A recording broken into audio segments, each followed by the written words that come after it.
Modern Digitek media வழங்கும் டப்பாங்குத்து. இந்த படத்துல என்னன்னு கேட்டீங்கன்னா, மதுரையை சுற்றியுள்ள கிராமங்கள்ல வந்து திருவிழாக்கள்ல நாட்டுப்புற பாடல்கள் நெறைய நடக்கும். நாட்டுப்புற கலைக்கூத்துகள். அந்த கூத்துல முக்கியமானது வந்து தெருக்கூத்து. தெருக்கூத்த மையமா வச்சு, அவங்களோட வாழ்க்கை அடிப்படையா சில நிகழ்ந்த சம்பவங்கள்லாம் வச்சு இந்த படத்த நாங்க எடுத்திருக்கோம். இந்த படம் என்னன்னு கேட்டீங்கன்னா, கதாநாயகன் ஒரு தெருக்கூத்து கலைஞரா இருக்காரு. அந்த கதாநாயகி வந்து தெருக்கூத்து ஆட ஆசைப்படுறா. ஆனா தெருக்கூத்துக்கு ஆடுறதுக்காக மீடியேட்டரா வேலை பார்க்குற அந்த கதாநாயகனோட அவங்க மாமாவே வந்து அவள ஆடக்கூடாதுன்னு சொல்றாரு. அதையும் மீறி அவ தெருக்கூத்து ஆடணும்னு ஆசைப்படுறா. அப்படி இருக்கும்போது, இந்த கதையில வந்து அவங்க காதல் பண்ணிக்கிட்டு இருக்கும்போது, ஒரு பிரச்சனை ஒண்ணு இருக்கு. என்னன்னு கேட்டீங்கன்னா, அவங்க அம்மாவ பத்தியான பிரச்சனை. அவங்க அம்மாவ பத்தியான விஷயங்கள் தெரிஞ்ச பிற்பாடு தான் நம்ம திருமணம்னு இருக்கும். அப்படி இருக்கும் பொழுது, அவங்க வந்து அந்த தெருக்கூத்து ஆடுன கலைஞர்கள் வந்து திரும்ப வந்து அவங்க அவ தெருக்கூத்து ஆடுனாளா? ஏன் அவ ஆடக்கூடாதுன்னு அவரு சொன்னாரு அந்த வில்லன். அந்த அம்மாவ பத்தியான விஷயங்கள் வெளிய தெரிஞ்சதா? அத கண்டுபிடிச்சாங்களா? அப்படிங்கிறது தான் அந்த படத்தோட கதை. இருக்கக்கூடிய மீடியாஸ் பெரியவங்க எல்லாருக்கும் என்னுடைய டப்பாங்குத்து அந்த டீம் சார்பாக வந்து என்னுடைய வணக்கத்தை தெரிவித்துக் கொள்கிறேன். டப்பாங்குத்து திரைப்படம் வந்து நாட்டுப்புற கலைகளை வந்து மையமாக வச்சு எடுக்கப்பட்ட ஒரு கதை சொல்லி மாதிரியான ஒரு விஷயத்தில் எடுக்கப்பட்ட படம். நான் ஆக்சுவலாக ஆரம்ப கட்டத்தில் வந்து நாங்கள் வீதி நாடகங்கள்லாம் நிறையா பண்ணுவோம். தமிழ்நாட்டில் வந்து எல்லா கிராமங்கள்லையும் நாடகங்கள் நிறைய போட்டிருக்கிறோம். நாடகங்கள்லாம் அது நிஜ நாடகங்கள். இது மாதிரியான புராண கால நாடகங்கள்லாம் இல்லை, நிஜ நாடகங்கள் நிறைய போட்டிருக்கோம். அப்போ நிறைய எல்லா பகுதிகள்லையுமே வந்து நாட்டுப்புறங்களுக்கு தானே, கிராமங்களில் மட்டும் அதனுடைய பதிவுகள் கொஞ்சம் இருந்துக்கிட்டே இருக்கும். இது இது எப்படி இப்படியே ஒரு கிராமத்துக்குள்ளே இது காணாமல் போயிருமான்ற ஒரு வருத்தம் ஏக்கம்லாம் எங்களுக்கு இருந்துச்சு. ஒரு தடவை கூட நாங்கள் என் நண்பர்களோட ஒரு இடத்துல உட்காந்து பேசிட்டு இருக்கும்போது ஒரு 4 குழந்தைகளும் ஒரு பெரியவங்க ஒரு லேடியும் வந்தாங்க. வந்துட்டு பசிக்குது, ஏதாவது சாப்பாட்டுக்கு ஏதாவது கொடுங்கன்னாங்க. என்னங்க ஆள் நல்லா தானே இருக்கீங்க, ஏன் கேட்குறீங்கன்னு சொல்லும்போது, நீங்கள் என்ன பண்ணுறீங்கன்னு கேட்கும்போது, நாங்கள் பாவை கூத்து கலைஞர்கள்ன்ற மாதிரி சொன்னாங்க. பாவை கூத்து அப்படின்றது வந்து நம்முடைய திரைப்படத்தினுடைய முந்திய வடிவம் அது. அந்த கலைஞர்கள் வந்து இன்னைக்கு கொஞ்சம் கொஞ்சமா காணாம போயி, பிச்சை எடுக்கக்கூடிய ஒரு சூழலுக்கு வந்து இது வந்தது ரொம்ப மனசுக்கு ரொம்ப வருத்தமா இருந்துச்சு. சரி இது எப்படி, ஆனா நம்ம தனி மனிதனா ஒரு விஷயத்த செய்ய முடியாதுன்னு யோசிக்கும்போது தான், அ குணா சார் மூலமா இத திரு ஜெகநாதன் சார் அவங்களுடைய தயாரிப்புல டப்பாங்குத்து நாட்டுப்புற கலைகள வந்து மீட்டெடுக்கிற மாதிரியான ஒரு முயற்சியில வந்து ஒரு படம் பண்ண போறாங்கன்னு சொல்லும்போது ரொம்ப சந்தோஷமா இருந்துச்சு. அதுல நடிக்கிறதுன்றது வந்து எங்களுக்கு என்னன்னா, கரும்பு தின்ன கூலி மாரியான ஒரு விஷயமா இருந்துச்சு. ரொம்ப சந்தோஷமா இருந்துச்சு. நாங்க ஷூட் பண்ண இடத்துலலாம் போய் இந்த பாட்டுக்கு நாங்க பண்ணும்போது என்னன்னா, பார்வையாளர்கள் வந்திருந்த எல்லாருமே மக்கள்லாம் ஆடுனாங்க. இது என்னன்னா, தொப்புள் கொடி மூலமா தொப்புள் கொடியினுடைய வழியில வந்த ஒரு மரபு வழி கலையா இருக்கிறதுனால, நம்ம ஜெனடிக்லயே அது இருக்குது. இந்த கலை இருக்குது. ஸோ அது இன்னைக்கு ஒரு பெரிய திரைப்பட வடிவமா, ஒரு பெரிய நீண்ட இடைவெளிக்கு பின்னாடி கராட்டக்காரன் இது மாரி படங்களுக்கு பின்னாடி இப்ப இந்த படம் வந்திருக்கிறது வந்து ரொம்ப சந்தோஷம். இது மாதிரியான ஒரு படத்த எடுக்கணும்.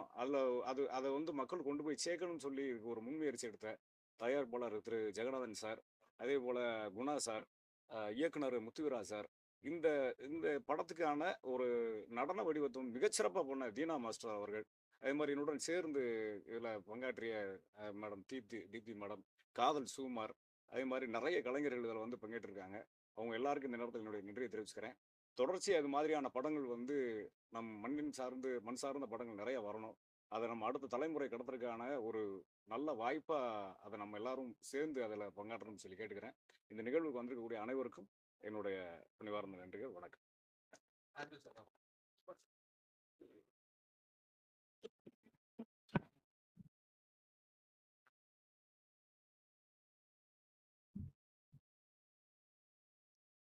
எல்லாருக்கும் வணக்கம். இந்த ஒரு தருணம் வந்து மிகவும் மகிழ்ச்சியான தருணமா நான் உணர்றேன். மாடர்ன் டிஜிடெக் மீடியா பாங்குன்ற படம் வந்து தயாரிச்சிருக்காங்க.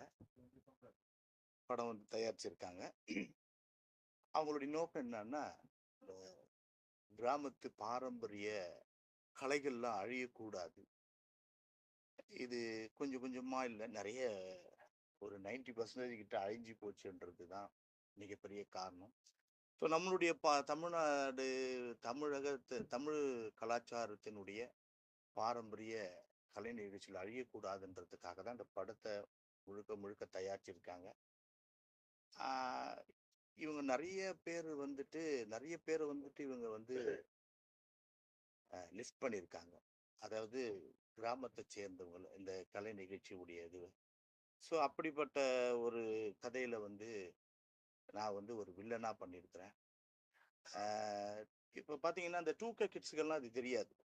இந்த இப்படி ஒரு ஒரு கிராமத்து கலைகள் இருக்குன்றது அதுக்கெல்லாம் தெரியாது. அவங்கலாம் தெரிஞ்சுக்கணும். இது மேல மேல இந்த கலைகள்லாம் வந்து அழியாத இது மறுபடியும் அது பெரிய விஸ்வரூபம் எடுக்கணுன்ற நோக்கத்துக்காக இந்த படத்த எடுத்திருக்காங்க. இதுல வந்துட்டு இந்த கலை நிகழ்ச்சிகள்லாம் வந்து புக் பண்ணி குடுக்குற ஒரு தரகரா நான் நடிச்சிருப்பேன். ஒரு கிராமத்து சப்ஜெக்ட் இருக்கு. அந்த இண்டஸ்ட்ரிய நான் கையில வச்சுக்கணும். கொஞ்சம் பணம் வந்த உடனே வட்டி கிட்டிலாம் குடுத்து அப்படியே நெறைய பார்த்துருப்பீங்க. ந சீரியல்ஸ்லலாம் நெறைய நெகட்டிவ் ரோல்ஸ் தான் பண்ணியிருப்பேன். இதுல வந்து அதே மாதிரி தான் வந்துட்டு திரைக்கதை, வசனம் எல்லாம் வந்துட்டு வந்து நம்ம குணசேகரன் சாரு, இயக்குனர் வந்துட்டு முத்துவேலன் சார். இவங்க 2 பேரும் எங்களுக்கு வந்து நெறைய ஃப்ரீடம் குடுத்தாங்க. ஸோ ஃப்ரீடம் குடுத்ததுனால, நாங்க அவுட்புட் நெறைய குடுக்க முடியும். நான்றதில்ல. அது அ நம்ம ஹீரோவா இருந்தாலும் சரி, எல்லாருமே டீம் ஒர்க் ஃபுல்லாவே ஹீரோயின் எல்லாருமே வந்துட்டு, இது ரொம்ப நல்லா வந்து இதுக்குள்ள வந்து இது வரணும். இது வந்துட்டு அ நம்மன்றத தாண்டி இந்த கலை அழியக்கூடாதுன்ற நோக்கத்தோடு தான் எல்லாருமே சேர்ந்து ஒர்க் பண்ணியிருக்கிறோம். இப்படிப்பட்ட ஒரு ஒரு நல்ல வாய்ப்பு கொடுத்த இந்த மாடர்ன் டிஜிட்டல் மீடியாக்கும், குணசேகர் சாருக்கும், டைரக்டருக்கும் நன்றி தெரிவிச்சுக்கிறேன். தேங்க்ஸ்.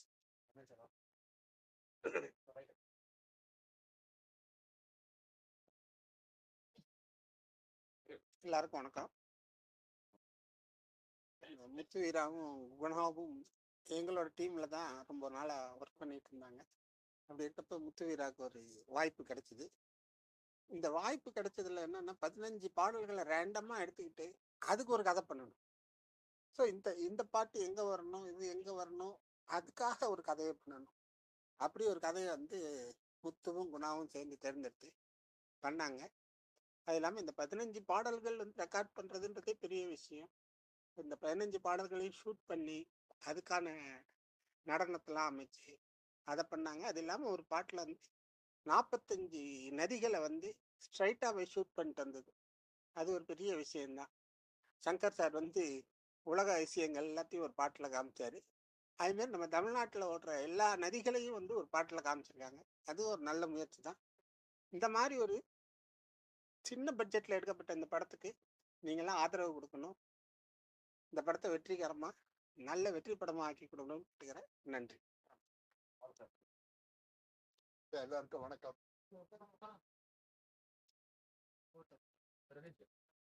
ஜெகநாத ராஜா ப்ரொடியூசர், ரொம்ப க்ளோஸ் ஃப்ரெண்டு. படத்தோட பிஆர்ஓ செல்ல ரகு என் தம்பி. நான் ஃபிலிம் நியூஸ் ஆனந்தன் மகன், உங்களுக்கு எல்லாரும் தெரியும். என்னை அறிமுகப்படுத்தது திரு ஆபாவனன் சார். அவர் தான் என்னை அறிமுகப்படுத்தினார். என்னை முதல் பட இயக்குனர் திரு அரவிந்த் ராஜ் சார். என்னுடைய இணை இயக்குனர் ஏஆர் ரமேஷ் சார். இதுக்கு மேலே நான் என்ன சொல்லணும்னு தெரியல. இந்த படம் மாபெரும் வெற்றி அடைய எல்லாம் வல்ல இறைவனை வேண்டிக்கிறேன். நன்றி சார். மறுபடியும் இப்படிப்பட்ட விஷயங்கள்லாம் நம்மள்ட்ட இருக்கு. ஏன்னா இன்றைய சமுதாயத்தில் வந்து நம்ம பழைய தமிழை பேசுறதே வந்து ரொம்ப தமிழ்ல பேசுறதே வந்து ஒரு கஷ்டமான விஷயம் மட்டும் ஆயிடுச்சு. தமிழ் பத்தி இது பண்றதில்ல. அந்த மாதிரி நம்மகிட்ட இருக்கிற அந்த கலைகள் அற்புதமான கலைகள். ஏன்னா தமிழருடைய வாழ்வும் இசையும் பாடல்களும் இயல் இசை நாடகம் தான் நம்ம தமிழையே பிரிச்சு வச்சிருந்தோம். அந்த அளவு நம்ம வாழ்க்கையில இது எல்லாமே வந்து இயலும் இசையும் எல்லாமே வந்து நம்ம வாழ்க்கையில சம்பந்தப்பட்ட விஷயங்கள். தமிழ் கல்ச்சர்ல மட்டும்தான் எல்லாத்துக்குமே பாட்டு. குழந்தை பிறந்தா பாட்டு, வளரும் போது பாட்டு, வயசுக்கு வந்தா பாட்டு, நின்னா பாட்டு, நடந்தா பாட்டுன்ற மாதிரி எல்லாத்துக்குமே. ஆனால் இதெல்லாம் காலப்போக்கில் வந்து காண போயிடுச்சு, மாறி போயிடுச்சு. அதை எல்லாத்தையும் மீட்டு கொண்டுட்டு வரணும் அப்படின்னு ஒரு நல்ல முயற்சி எடுத்த இந்த படத்தின் தயாரிப்பாளருக்கு வந்து முதல்ல நம்ம எல்லாருமே வந்து நன்றி சொல்ல கடமைப்பட்டிருக்கோம். அதை வந்து அற்புதமா ஒரு திரைப்படமா கொண்டுட்டு வந்தா காலகாலத்துக்கும் அது நிற்கும், மக்களோட மனசுக்கு வந்து ரொம்ப எளிமையா சென்று அடையும் அப்படின்ற மாதிரி ஒரு முயற்சி எடுத்த இந்த டீம், இவங்களுக்கு வந்து இந்த நேரத்தில் நான் நன்றியை தெரிவிக்க கடமைப்பட்டிருக்கேன். திரு முத்துவீரா அவர் வந்து எங்க எல்லாரு கூடயும் ஒர்க் பண்ணியிருக்காரு. இன்னைக்கு அவர் வந்து இயக்குனரா அவதாரம் எடுத்து இந்த படத்தை வந்து பண்ணியிருக்காரு. அவருக்கு உறுதுணையாக நம்ம எல்லாம் டைமண்ட் பாபு சார் மாதிரி பெரிய ஆட்கள் எல்லாருமே கூட இருந்து அவருக்காக வந்து பண்ணியிருக்கிறது வந்து ஒரு சிறப்பான விஷயம். எல்லாருமே பேசும்போது ஒரு வார்த்தையை நீங்க கவனிச்சிருக்கலாம், இது ஒரு குடும்ப படம்னு. எல்லாரும் ஒண்ணா இருந்து நாங்க இருந்து பண்ணோம்னு சொல்லியிருக்காங்க. அந்த மாதிரி எல்லாருமே ஒரு குடும்பமா ஒரு இடத்துல போய் இருந்து அவங்க சொன்ன மாதிரி, கதாநாயகி சொன்ன மாதிரி ஒரே நாள்ல போய் அத்தனை ஆறுகளை கவர் பண்ணணும்னா யோசிச்சு பாருங்க எப்படி இருக்கும் பரபரப்புங்கிறது நமக்கே தெரியும்.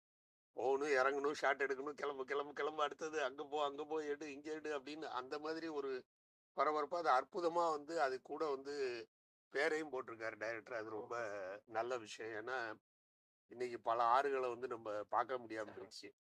கா- காவிரிங்கிறதே பட்டினப்பாலை பாடல்ல இருக்கும். வான் பொய்ப்பினும் தான் பொய்யா மலைத்தலைய கடற்காவேரின்னு. வானமே பொய்த்தால் கூட காவிரி ஆறு பொய்க்காதுன்னு. இன்னைக்கு காவிரி ஆத்துலங்க தண்ணிங்கிறதே கிடையாதுங்க. நான் வந்து என்னுடைய ஊர் வந்து கும்பகோணம். காவிரி வந்து அங்க ரொம்ப பரபரப்பா பேசப்படுற ஒரு காவிரி, பெரிய காவிரி. ஏன்னா காவிரி ஆத்து பாலத்து வழியா தான் எங்க கல்லூரிக்கே வந்து நாங்க செல்லணும். அதை கடந்து தான் செல்லணும். கேம்பிரிட்ஜ் ஆஃப் சவுத் இந்தியான்னுவாங்க. ஆனா இன்னைக்கு வந்து அங்க முழுக்க மணல் தான் இருக்குது. இன்னும் கொஞ்ச நாள்ல அதுவும் இருக்குமான்றது தெரியல நமக்கு. ஏன்னா அந்த அளவு இன்னைக்கு தண்ணிங்கிறதே பார்க்க முடியாத அளவுக்கு போயிடுச்சு. இது எல்லாமே ஒண்ணா வந்து நம்ம தமிழை வந்து நம்ம தமிழர்கள் வந்து லூஸ் பண்ணிட்டே இருக்கோமோ அப்படிங்கிறதா. இந்த நாட்டுப்புற கலைகள்லாம் நம்ம இழந்துட்டோம். இன்னும் நீங்க பாத்தீங்கன்னா மேலை நாடுகள்ல இன்னமும் தியேட்டர்ன்ற ஒரு குரூப் இருக்கு. தியேட்டர்ல வந்து இன்னமும் நாடகங்கள் நடந்துட்டு ஷேக்ஸ்பியரோட அத்தனை நாடகங்களும் இன்னைக்கு வந்து பேசப்படுது. ஷேக்ஸ்பியர் வாழ்ந்த காலம் எப்ப, இன்னைக்கு அத்தனை நாடகங்களும். ஆனா நம்ம வந்து விட்டுட்டோம். ஒன்னையா லூஸ் பண்ணிட்டே வரோம். அதுல இந்த மாதிரி நல்ல முயற்சிகள், இந்த முயற்சிக்காகவே இந்த படத்துக்கு நீங்க எல்லாரும் பெரிய ஆதரவு கொடுக்கணும். இந்த படத்தை கொண்டு போய் மக்கள்கிட்ட சேர்க்க வேண்டியது உங்களுடைய கடமை. ஏன்னா இது நம்ம தமிழுக்கு நம்ம செய்யற ஒரு தொண்டு மாதிரி நினைச்சுக்கிட்டு இதை நீங்க எல்லாரும் ஆதரவு கொடுத்து, இன்னைக்கு சிறிய பட்ஜெட் படம் பெரிய பட்ஜெட் படம்ங்கிறது இன்னைக்கு நம்ம பேச வேண்டிய ஒரு வார்த்தையாவே இல்லாம போயிடுச்சு. ஏன்னா சிறிய பட்ஜெட் படங்கள் தான் பெருசா ஓடுது. எல்லா படத்தை விட அதிகமா ஒண்ணு சமீப கால வரலாறு வந்து உங்க எல்லாருக்கும் நல்லாவே தெரிஞ்சிருக்கும். அதனால இதை முறைப்படி மக்கள்கிட்ட கொண்டு போய் சேர்த்தீங்கன்னா நிச்சயமா இந்த படம் ஒரு பெரிய வெற்றி படமா இருக்கும். அதற்காக முழு முயற்சி எடுத்த கதாநாயகன், கதாநாயகி, நம்ம வில்லன் அப்படி சொல்லக்கூடாது, ஆனா படத்துல எல்லாரும் பண்ணிருக்கீங்க. எல்லாருக்குமே வந்து வாழ்த்துக்களை கூறி குணா அவர்களுக்கும் தயாரிப்பாளர் அவர்களுக்கும் நம்ம இயக்குனர் முதல் முயற்சி அற்புதமா பண்ணியிருக்காரு. அவருக்கும் இந்த நேரத்தில் என்னுடைய வாழ்த்துக்களை கூறி எல்லாம் வல்ல இறைவனின் அருளால் இந்த படம் மாபெரும் வெற்றி அடைய வேண்டும் என்று என் சார்பாக எங்கள் குழுவின் சார்பாகவும் கேட்டுக்கொண்டு விடைபெறுகிறேன். நன்றி. ஆடியோ லைன் பண்ணி லேப்ல பண்ணிருந்தீங்க, அதுல வேற மாதிரி இருந்தீங்க. கொஞ்சம் Yeah, பருமனான மாதிரி தெரியுது. it's been a year it's been a year that I got married, and I moved to a different city.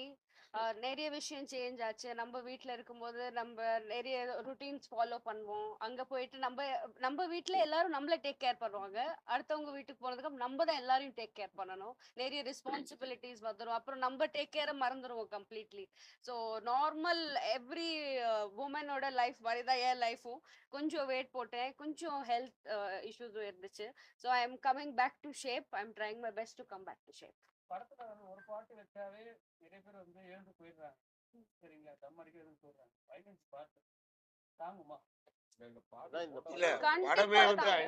கண்டிப்பா. ஏன்னா ஒரு பாட்டும் அவ்வளோ சூப்பரா இருக்கு. Each and every song has its plus. பாக்குறோம் இல்ல அது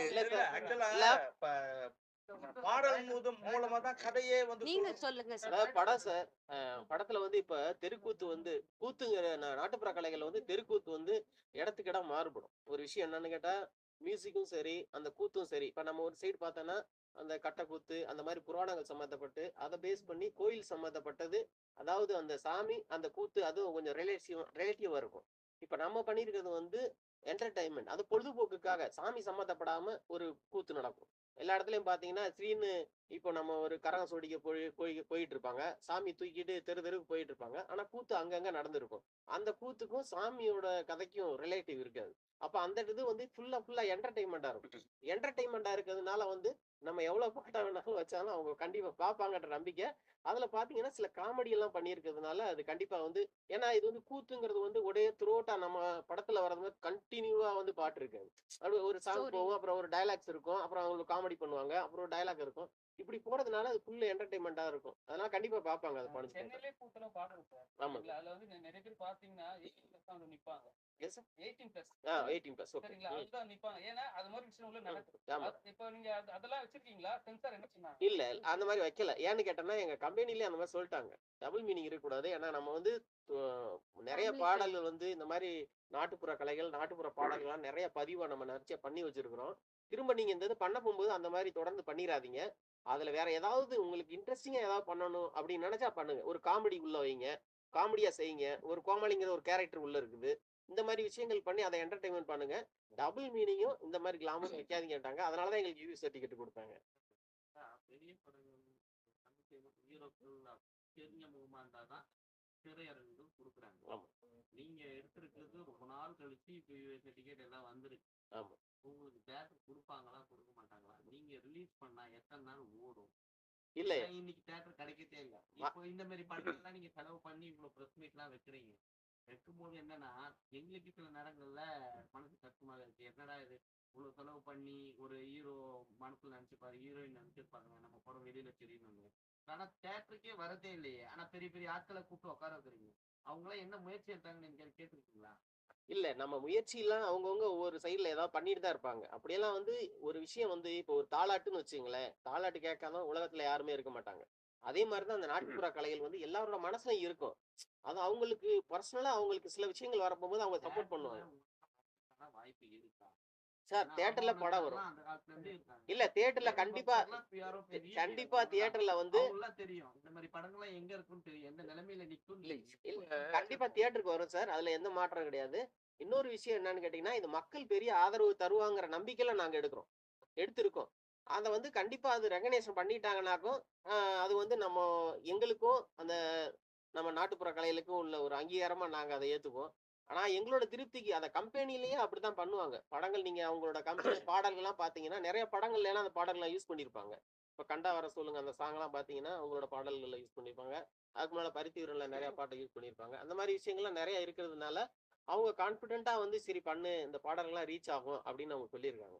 அதனால தான் இப்ப இருக்கிற ஜெனரேஷன்ல இப்ப வந்து திருப்பதி சுப்ரமணியம் ஒரு பேட்டி கொடுத்திருக்காரு. ஆமா. என்னன்னா படம் பார்த்துட்டு யாரும் ரிவ்யூ கொடுக்காதீங்க. ம். எந்த கேமராமேனும் உள்ள அலோவ் பண்ணாதுன்னு சொல்லியிருக்காரு. ம். இப்போ விமர்சன படங்கள்ல தான் வந்து யூடியூப் தான் நிறைய கொண்டாடி எங்க ரப்பர் பந்தும் சரி சின்ன சின்ன படங்கள்லாம் வந்து அவங்க தான் கொண்டாடி எடுத்துன்னு வச்சாங்க. ம். பெரிய லெவல்ல ஹிட் ஆகுனாங்க. ஒரு படம் ஏதோ ஒரு படம் வந்து தவறான முறையெல்லாம் பப்ளிசிட்டி பண்ணல. அவங்க காசு கொடுத்து வாங்கி படம் பார்த்துட்டு படம் நல்லா இல்லைன்னு போறாங்க. அதையே வந்து பார்க்கக்கூடாது பண்ணக்கூடாதுன்னு சொல்லிட்டு திருப்பதி சுப்ரமணியம் சொல்லியிருக்காரு. உங்க படம்லாம் வந்து ஆடியன்ஸ் வந்து பேசினாதான் வெளியே தெரியும். சரிங்களா? அது எப்படி பார்க்க போறீங்க? எப்படி வந்து ரிலீஸ் பண்ணிட்டு எப்படி பண்ண போறீங்க? இல்ல இப்ப நீங்க சொன்னீங்க யூடியூப்காரங்க வந்து இப்படி பண்ணக்கூடாது அப்படின்னு சொன்னா, யூடியூப்காரங்க வந்து அத பண்ணல. மேக்ஸிமம் என்னோட பாயிண்ட் ஆஃப் வியூல சொல்றேன். அது உங்க பாயிண்ட் ஆஃப் வியூ என்னன்னு தெரியாது. யூடியூப்காரங்க அந்த மாரி விஷயங்கள பண்ணல. பெரும்பாலும் அது தனிப்பட்ட முறையில சிலவங்க யாரோ வந்து ரொம்ப எமோஷனலா நெறைய வந்து ஆர்கியுமென்ட் பண்றது மாரியும், பேசுறது மாரி எனக்கு ஒரு ஃபீல் இருந்தது. இது என்னோட தனிப்பட்ட கருத்து. இல்ல அவர் சொன்னது என்னன்னா இல்ல கேமரா உள்ளே திரையரங்குக்குள்ளே கொண்டு வரக்கூடாது. ஒரு நிமிஷம் நான் சொல்றேன். இன்னைக்கு உண்மையிலே வந்து அது போன்ற ஒரு விஷயம் நடக்குது. அதாவது வந்து என்னன்னா சினிமாங்கிறது வந்து ஒரு ஹீரோவுக்கும் இன்னொரு ஹீரோவுக்கும் இடையில போட்டின்ற மாதிரி ஒரு பிரச்சனை வந்துடுது. அதனால சம்பந்தப்படாதவர்கள் அந்த படத்துக்கு வந்து எதிர்ப்பா பேசணுன்ற நோக்கத்தோடயே உள்ள வராங்க. அவங்க படத்தை பார்க்கும்போதே இதுல எது நல்லது இருக்குன்றத பார்க்கறதே இல்லை. இதை பத்தி வெளியில போய் நம்ம என்ன பேச போறோம், இப்படிதான் சொல்லணும் இந்த படத்தை பத்தின்ற நோக்கத்தோடயே வராங்க. இந்த மாதிரி விமர்சனங்கள் ஏன்னா இன்னைக்கு உங்க எல்லாருக்கும் ரொம்ப நல்லா தெரியும், நான் சொல்ல வேண்டியதே கிடையாது. ஒரு படத்தினுடைய லைஃப்ங்கிறதே 10 days தான். 10 நாள் சிறப்பா ஓடுனா போதும். நம்ம போட்ட காசோட அதிகமா எடுத்துக்கிட்டு பெரிய லாபத்தோடய நம்ம வெளில வந்துடலாம். ஆனால் இந்த 10 நாள் ஓடுறதுக்கு இந்த முதல் 3 நாளுங்கிறது வந்து உயிர் மாதிரி. இந்த 3 நாள்ல வந்து பிரச்சனை ஆயிடுச்சுன்னு வச்சுக்கங்களேன். நான் பேரை யாரையும் குறிப்பிட விரும்பல. சமீபத்தில் வந்த படங்கள் ஞாயிற்றுக்கிழமை சண்டே அன்னைக்கு வந்து தேட்டர் ஃபுல்லாகல. சில படங்கள் வந்து நூன் ஷோ போடும்போதே ஃபுல்லாகாம தேட்டரில் வந்து அன்னைக்கே எடுத்துடுறாங்க படத்தை போடுற அன்னைக்கே. அதே மாதிரி வந்து இப்போ நம்ம ஒரு தேட்டருக்கு போகிறோம், இந்த தேட்டரில் இந்த படம் ஓடுது, டப்பாங்குத்து எடுத்து டப்பாங்குத்து ஓடுதுன்னா டப்பாங்குத்தை பார்க்க தான் நம்ம போவோம். சார் மத்தியானம் 2:30 மணிக்கு தான் சார் அந்த படம், 2:30 மணிக்கு ஒரு ஷோ, நைட்டு 9:30 மணிக்கு ஒரு ஷோனா இவ்வளோ ஞாபகம் வச்சு இன்னைக்கு படம் பார்க்கக்கூடிய அளவுக்கு யாருமே தயாராக இல்லை. நம்ம போகிறோம், போகும்போது டப்பாங்குத்து இருக்குன்னா நம்ம அங்கே போய் பார்ப்போம். நம்ம டப்பாங்குத்து ஓடுதுன்னு நினச்சி போகும்போது அது இல்லை சார், அது 2:30 மணிக்கு தான் சார் அந்த படம், காலையில் ஒரு படம் சார், வேற ஒரு படம் சார், இப்படி தேட்டர்கள் நமக்கு கிடைக்கிறதே கடினமாக இருக்குது. அப்படி கடினமான தேட்டர் கிடைக்கும் போது அதில் படங்கள் கரெக்டான ப்ரொஜெக்ஷனும் நமக்கு தெரிய மாட்டேங்குது. இப்படிப்பட்ட பல சூழல்கள் வருது. ரெண்டாவது வந்து இன்னைக்கு புதுசாக நான் இப்போ டைமண்ட் பாபு சார்கிட்ட கூட அதை பற்றி தான் பேசிகிட்டு இருந்தேன். இப்போ ஒரு புதுசாக ஒரு ட்ரெண்டு ஒரு மாதிரி ஒரு விஷயம் பேசுகிறாங்க. என்ன சொல்கிறாங்கன்னா, இந்த படம் ஓடிடி படம்ன்றாங்க. நீங்கள் தேட்டருக்கு போய் இந்த படம் பார்க்க வேண்டாம், இன்னும் கொஞ்ச நாள் வெயிட் பண்ணீங்கன்னா ஓடிடியில் வந்துடும். ஏன்னா நம்மளுடைய சூழல் அப்படி இருக்குது. 4 வாரத்தில் அட்லீஸ்ட் ஓடிடியில் இருந்தால் நமக்கு காசு வந்துடாதான்னு நினச்சி நம்ம கொடுக்க வேண்டிய ஒரு கட்டாயத்தில் நம்ம இருக்கோம். அந்த மாதிரி ஒரு சூழல் இருக்கும்போது இந்த படத்தை நீங்கள் ஓடிடியில் பார்த்துக்கலாங்கும் போது பலர் வந்து தேட்டருக்கு போகிறதுக்கு வந்து தயாராக இருக்க மாட்டேன்றாங்க.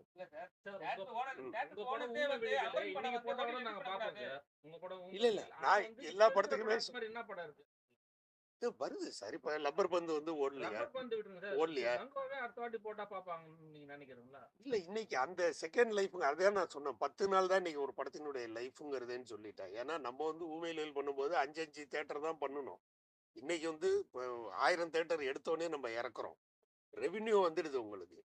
நான் எல்லாரையுமே நான் சொல்ல நான் தேட்டர் ஓனர்ஸே வந்து கமலஹாசனுக்கு வந்து ஒரு அறிக்கை விட்டுருக்காங்க. என்னன்னா, இந்த அமரன் படத்தை வந்து சீக்கிரம் ஓடிடில குடுத்துறாதீங்க, நாங்க எங்க தேட்டர்ல வந்து ஆடியன்ஸ் நிறைய பேர் வராங்க, ஸோ அதனால வந்து நல்ல படங்களை வந்து தேட்டர் ஓனர்ஸ் வரவேற்கிறாங்க. கொஞ்சம் படம் கொஞ்சம் ஆடியன்ஸ் கம்மியாயிடுச்சுன்னா உடனே தூக்கிடுறாங்க. அது வந்து எங்களோட தப்பு கிடையாது, உங்களோட தப்பு இல்லை இல்லை, கிடையாது. யாருடைய தவறுமே கிடையாது. இங்கே இதைத்தான் நான் சொல்ல வரேன். அதாவது வந்து விமர்சனங்கள், இன்னும் சொல்ல போனா நான்லாம் பத்திரிகைக்காரர்களால வளர்ந்தவன். நான் அது பெருமையாவே சொல்லுவேன். பாபு சாருக்கே தெரியும், எங்க படத்துல கிளைமேக்ஸ்ல பத்திரிகைக்காரர்களுக்குன்னு ஒரு விஷயம் பண்ணியிருந்தோம். அது பாராட்டப்பட்டு இன்னைக்கு வரைக்கும் எனக்கு நல்லா ஞாபகம் இருக்கு. படம் பார்த்துட்டு அன்னைக்கு ஈவினிங்கே ராம்ஜி தான் ஃபர்ஸ்டே எழுதினாரு. ராம்ஜி சார் எழுதும்போது என்ன எழுதினாருன்னா, இப்படி ஒரு படத்தை நாங்கள் பார்த்ததே இல்லைன்ற மாதிரி ஆரம்பிச்சார். அப்படி வந்து அற்புதமான ஒரு ரிசல்ட் கொடுத்து நானும் பத்திரிகைக்காரங்களாலே வளர்ந்தவன். பலர் என்ன இங்கே பார்க்குறவங்க எல்லாருக்குமே தெரியுமே, கேட்டாலே தெரியும். என்னை பார்த்த உடனே வந்து அந்த மரியாதை அந்த இதுதான் நம்ம வச்சிட்டு இருக்கோம். அவங்க யாருமே தவறாக எழுதுறது இல்லை. ஏன்னா அவங்களுக்கு வந்து சினிமாவை பற்றி முழுக்க முழுக்க தெரியும். சினிமாக்காரங்க மேல தப்பு இல்லை, முழுக்க முழுக்க சினிமாக்காரங்க மேல தப்பு நான் சொல்றேன். சொல்லுங்க, எப்படின்னு சொல்லுங்க. உங்க நான் தயாரிப்பாளர் சினிமாக்காரங்க மேல உங்க தப்பு இல்லைன்னு சொல்ல. தயாரிப்பாளர் எத்தனை இருக்கு, இயக்குனர் கூட்டம் எத்தனை இருக்கு, ம். இந்த மாதிரி படங்களுக்கு ஏன் வந்து ஒரு குரல் கொடுக்க மாட்டீங்க, தேட்டர் கிடைக்கலன்றாங்க. இல்ல இல்ல, சினிமா நம்ம அந்த ஆங்கிள் நம்ம பேசணும்னு வச்சுங்களேன். கேரளா அவங்க வந்து கவர்மெண்ட்ல அவங்க நடிகர்களுக்கு இது பண்ணி ஓடிடி ரிலீஸ் பண்ணாங்க கவர்மெண்ட். ம். அந்த படத்தை கவர்மெண்ட் வெளியிடுது, அவங்களுக்கு ஒரு அமௌண்ட். இல்ல இல்ல, இப்ப இங்கேயும் வந்து ஓடிடி வந்து இங்க ஆரம்பிக்கிறதுக்கான பேச்சுகள் வந்து போயிட்டு இருக்குது. கியூபும் இங்க ஆரம்பிக்கிறதுக்கான பேச்சுவார்த்தைகள் எல்லாம் நடந்துகிட்டு இருக்குது. எங்கேயுமே உங்களுக்கு தெரியல, ஒரு சங்கம்னு இருந்தா அங்க வந்து பிரச்சனைகளும் கூடவே வந்து ஒட்டிட்டு இருக்குது. நீ பெருசா நான் பெருசான்ற மாதிரி பல விஷயங்கள் இருக்கிறதுனால, பட் அதை நோக்கி எல்லா முயற்சிகளும் நடந்துட்டு இருக்குது. நீங்க கேட்ட கேள்விக்கு உண்மையான பதில் என்ன சொல்லணும்னா, சினிமா வந்து அரசியல் மாதிரி. இதுல யார் வேணாலும் வரலாம், யார் வேணாலும் வரலாம். ஒருத்தர் வந்து பணம் போட்டு பணத்தை எடுத்துக்கிட்டு முன்னெல்லாம் படம் பண்ணணும்னு வருவாங்க. இன்னைக்கு நான் படம் பண்ணிட்டு நானே டைரக்டர், நானே நடிகர், நானே எழுத்தாளர், என்கிட்ட ஒரு கதை இருக்குன்னு தான் வர்றாங்க. அதை நம்ம தவறுன்னு சொல்ல, அதை நம்ம தடுக்கவும் முடியாது இதுல. அப்படி வரும்போது என்னன்னா, நம்மளுடைய இன்புட்டுக்கு மேல வந்து நிறைய வந்து வெளியில கிடைக்குது. தேட்டருக்காரங்க வந்து செலக்ட் பண்ணி போடுற அளவுக்கு அவங்களுக்கு படங்கள் இருக்கு. சார் இப்போ ரஜினி சார் ஒரு கதை கேட்கறாரு அப்படின்னா, ரஜினி சார் ஒரு கதை கேட்கறாருன்னா அர்ஜென்ட்டா யாரோ ஒருத்தவங்க கதை சொல்லிடுறாங்க, ஓகே சொல்லிடுறாங்க. அது வந்து யூடியூப் மேல அதான் ரிவ்யூ பண்ற மேல தப்பா, இல்ல இயக்குனர் அர்ஜென்ட்டா படம் எடுக்கிறவங்க மேல தப்பா, இல்ல ப்ரொடியூசர் மேல தப்பா சார்?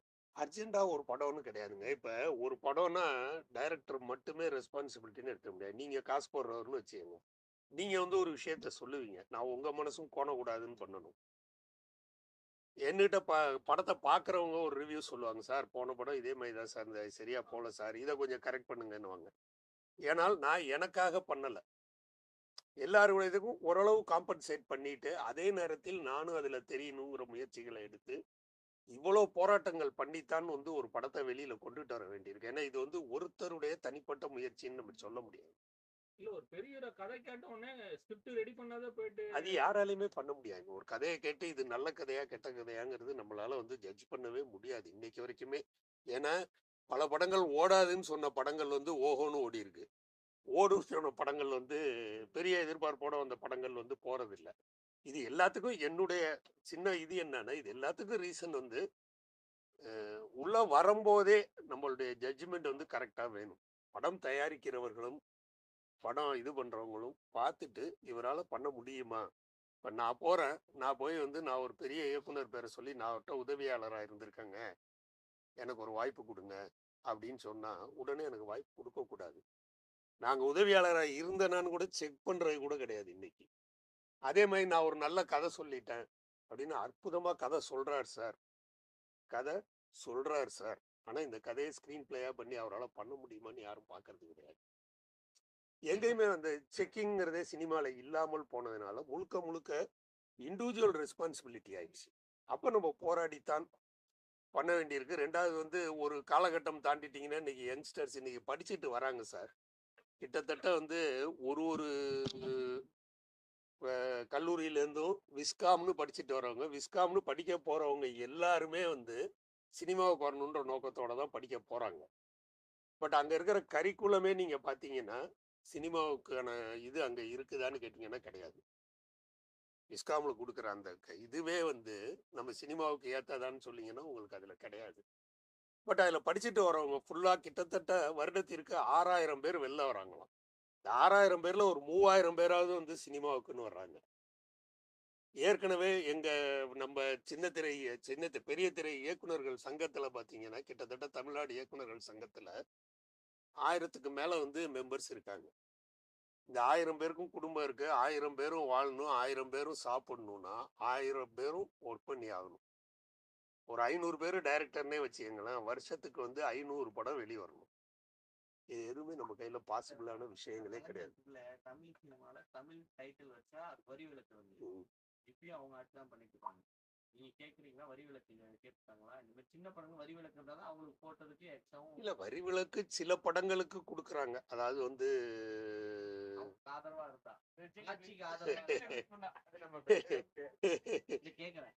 இல்ல இப்ப இதே மாதிரிதான் விழிகள் வச்சிருக்கு. நிறைய எல்லாரும் தமிழ் சினிமா நிறைய சூரியன் அப்படிலாம் வந்தது. ஆனா இப்ப பாத்தீங்கன்னா உச்ச நடிகர்லாம் பாத்தீங்கன்னா லியோ, மாஸ்டர் இப்படி ஆங்கில வார்த்தைகளாகவே வந்துட்டு இருக்காங்க. ஆமா இப்ப அது நம்ம படத்து இதை பொறுத்துதான் கதை அப்படிங்கறத பொறுத்துதான். இப்ப ஆனா கொடுக்குறாங்க. தமிழ்ல பெயர் வைத்தால் தமிழுக்கு வந்து இது கொடுக்குறாங்க, சப்சிடி கொடுக்குறாங்க, எல்லாமே பண்றாங்க. இதுக்கான செக் போர்டு எப்படி வைக்கிறதுன்னு தான் நான் உங்களை தான் கேட்கறேன். எப்படி இதுக்கு நம்ம செக் போர்டு வைக்க போறோம்? Yeah. Madam, you are basically from Punjab. Punjab folk dance forms நிறைய இருக்கு. Yes. இப்போது முழுக்க தமிழ்நாட்டு கலாச்சாரத்தை பிரதிபலிக்கிற அளவுக்கு இங்க வந்து இந்த கலைகளை பத்திய ஒரு படம் இது. அதுல எப்படி நீங்க கனெக்ட் ஆங்க, எப்படி உங்களால அது கனெக்ட் ஆக முடியுது? சார் பெரிய விஷயம் என்னதுன்னா, நான் பஞ்சாபியா இருந்தா கூட, என்னோட கிராண்ட் ஃபாதர் எல்லாம் ரொம்ப வருஷம் முன்னாடி சென்னையில வந்து செட்டில் ஆகி பிசினஸ் ஸ்டார்ட் பண்ணி, அப்பாவும் சென்னையில தான் பொறந்தாரு. நானும் சென்னையில தான் பொறந்தேன். எஸ், சென்னை பொண்ணு தான். ஸோ ஸ்கூல் ஃப்ரெண்ட்ஸ் எல்லாம் சின்ன வயசுலேருந்தே தமிழ் நிறைய தமிழ் பேசுறதுக்கு நல்ல ஆப்பர்ச்சுனிட்டி. எல்லா ஃப்ரெண்ட்ஸும் தமிழ் இருக்கிறதுனால அவங்களோட கல்ச்சர், என் வீட்டிலேருந்து tiffin box chapati and gravy வந்துச்சுன்னா, அவங்களோட புளி சாதம் அண்ட் எல்லாமே உங்களோட சாம்பார் சாதம் அவங்களோட டிஃபன் பாக்ஸ்லேருந்து நானும் சாப்பிட்ருக்கேன். ஸோ நிறைய விஷயம் தெரியுதுமா actually don't body shame, that is very bad. No, that's wrong. Body shame பண்ணக்கூடாது, ஏன்னா எல்லாரோட பாடியும் டிஃப்ரெண்ட். உங்க ஓடுக்கு நீங்க சாப்பிடுறது உங்களுக்கு செட் ஆகும், எனக்கு செட் ஆகாது. ஸோ பாடி ஷேம் பண்ணக்கூடாது. சே சாரி. நல்லா இருக்கும். அது நல்லா இருக்கும், ஆனா நீங்க சொன்ன விதம் தப்பு இல்லையா? சலோ, எனிவேஸ் இட்ஸ் ஓகே.